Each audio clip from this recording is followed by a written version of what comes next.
In ancient Indian scriptures, history, science, and mythology are all interconnected. They were woven together into a single world view. These categories overlap. Myth becomes metaphor for science. History is preserved in stories. And cosmic truths are embedded in rituals. This is why ancient Indian texts can be read on multiple levels. As literal stories, as encoded science, and as historical memory. Today, our topic is Naga, which is again a very complicated term. In general, Nagas are widely referred to as snakes, which are also called Serpa. But there is another meaning of this word, that is hairless or naked. That is why many times we see various reptiles and elephants referred to as Naga. But the list of meanings does not end here. It goes on and on. But do you know, the heavy metal lead was also referred to as Naga in ancient scriptures. Now you may wonder how lead is related to Naga. But there is a very interesting connection between them.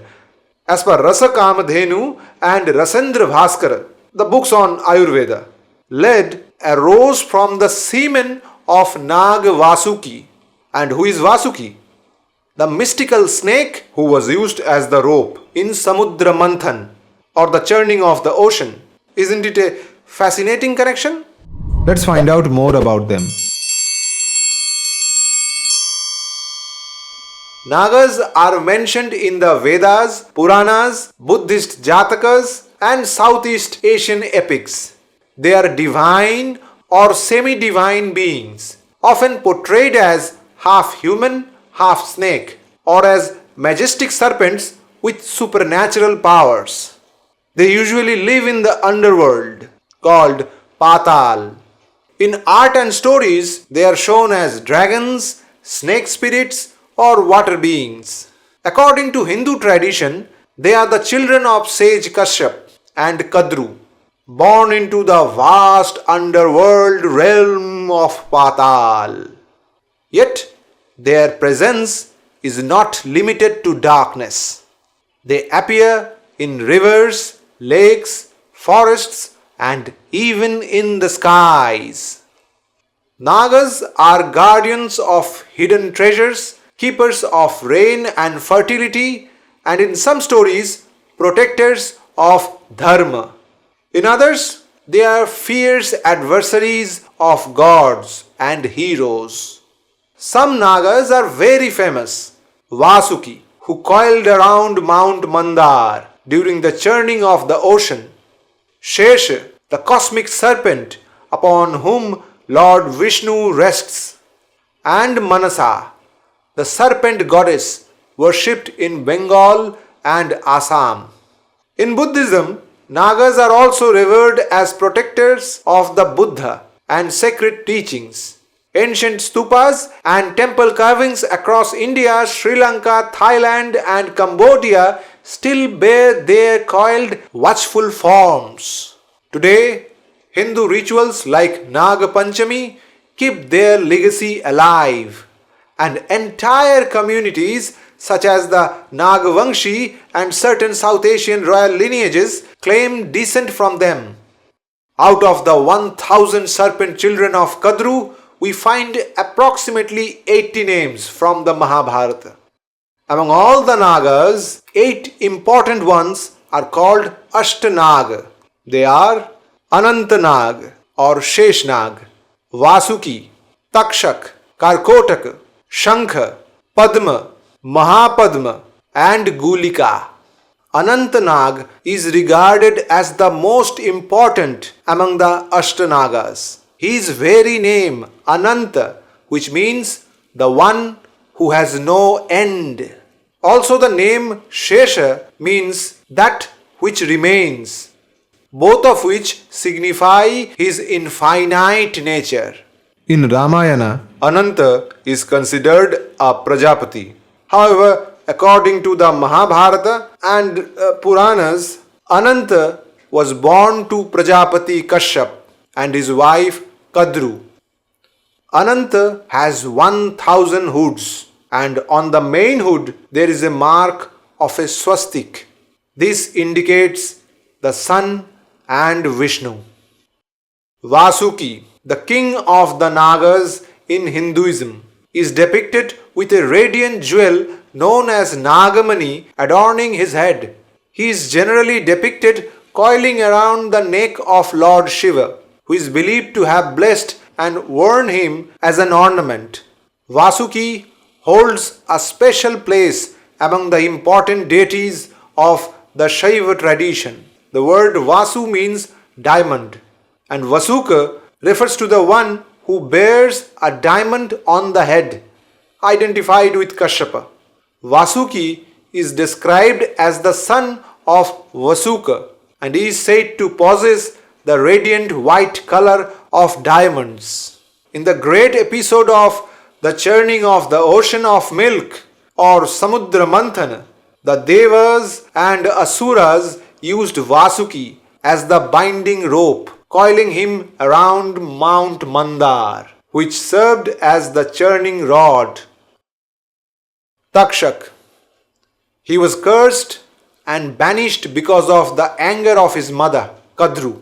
He later made his home in the Khandava forest, and when Pandav Arjun set the forest ablaze, Takshak managed to escape unharmed.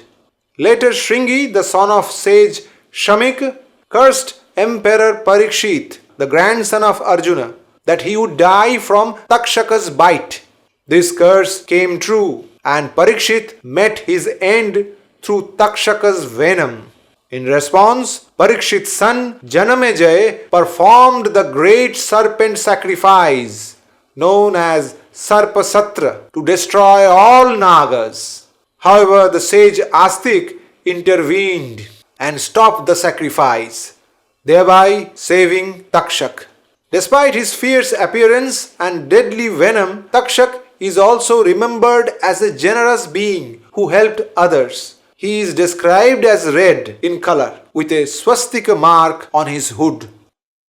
Karkotaka was once trapped in a forest fire due to a curse from Narada.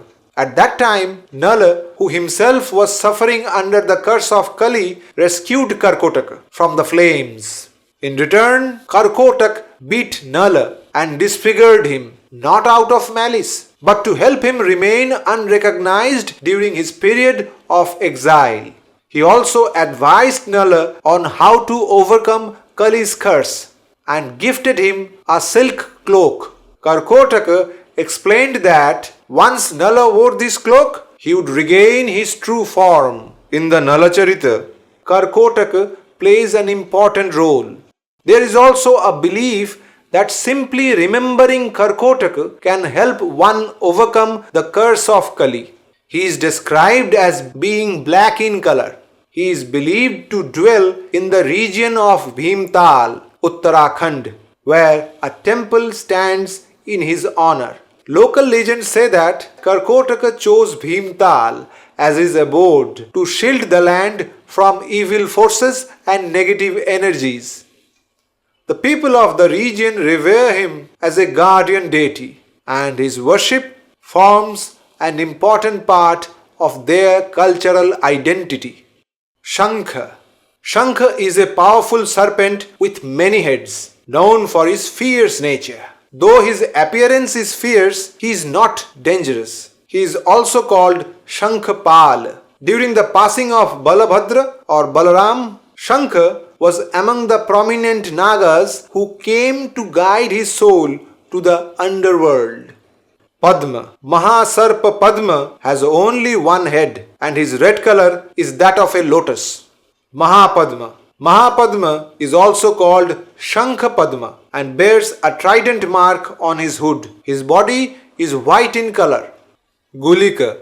Gulika is described as having a strong venom and a red-colored body. Similar in size to a cobra, it has a single head and is considered fierce and dangerous.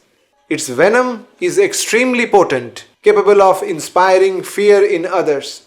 Gulika is specifically associated with healing and the protection of medicinal herbs and plants.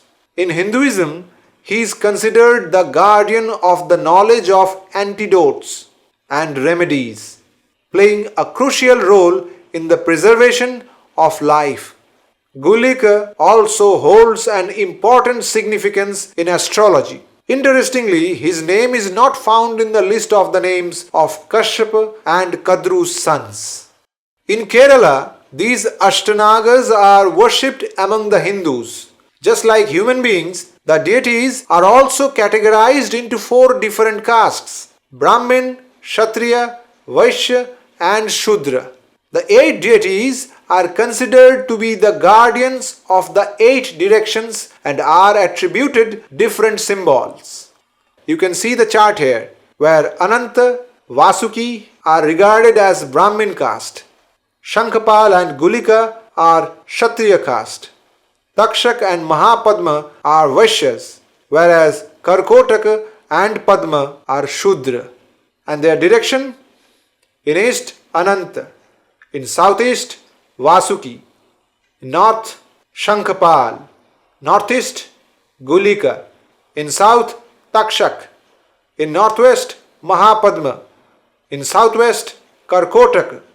And in west, Padma. And you can see their symbols as well. The iconographic representation of Garuda in this picture involves these 8 serpents as his ornaments, Vasuki as his upabita, Takshak as his girdle, Ananta as his armlet, Karkotaka as his necklace, Padma and Mahapadma as his earpieces, Gulika as his stomach band, and Shankha as his crest jewel. In our 12 Adityas video, we have shown that 12 Nagas are associated with the 12 solar months. Apart from these, there are few more Nagas as per the Mahabharata. They are Airavat, Dhananjay, Kaliya, Mani, Apuran, Pinjaraka, Elapatra, Vamana, Nila, Anila, Kalmash, Shabal, Aryaka, Ugraka, Sumanakhya, Kalashpotak, Dadhimukha, Bimalapindaka, Apta, Karkotak, Valishikha, Nishtanaka, Hemaguha, Nahusha, Pingala, Bajyakarna, Hastipada, Mudgar Pindaka, Kambal, Ashvatara, Kaliyaka, Vritya, Padma, Samvartaka, Shankhamukha, Kushmandaka, Shemaka, Pindaraka, Karaveer, Pushpadangstra, Vilvaka, Bilva Pandur, Mushakada, Shankhashira, Purnavadra, Haridraka, Aparajita, Jyotik, Srivaha, Kauravya, Dhritarashtra, Shankhapinda, Virajas, Subahu, Viryavan Shalipinda, Prabhakara, Hastipinda, Pitharaka, Sumukha, Kaunapashana, Kuthar, Kunjara, Kumud, Kumudaksha, Tittiri, Halika, Kardam, Bahumulaka, Karkara, Akarkara, Kundodara and Mahodara. We have a series of videos on different Nagas. You can check that out too. Thank you for watching this video. If you enjoyed this journey into the epic past, please like the video, subscribe to our channel and consider becoming a member to support our research into India's ancient heritage. Thank you. See you in the next video. Till then, take care.